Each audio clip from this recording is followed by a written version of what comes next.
Hebrews chapter 4. Therefore, since the promise of entering his rest still stands, let us be careful that none of you be found to have fallen short of it. For we also have had the good news proclaimed to us, just as they did.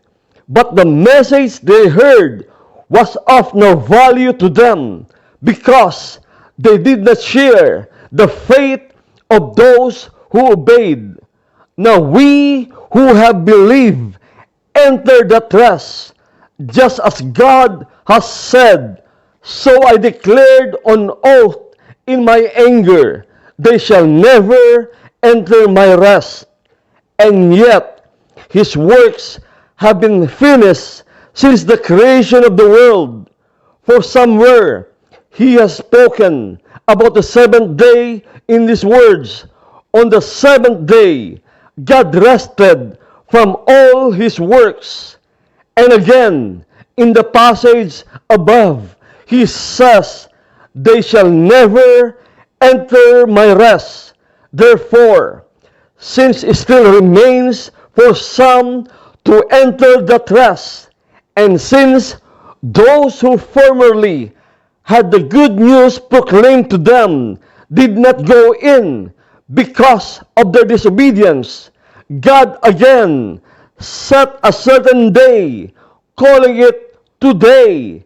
This he did when a long time later he spoke through David, as in the passage already quoted. Today, if you hear his voice, do not harden your hearts.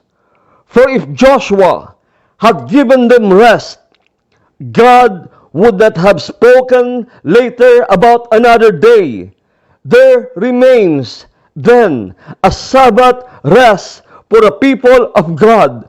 For anyone who enters God's rest also rests from their works, just as God did from his.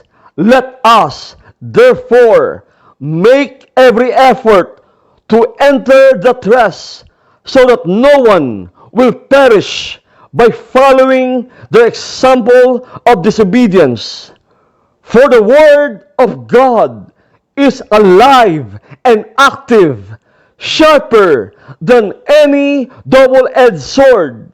It penetrates even to dividing soul and spirit, joints and marrow.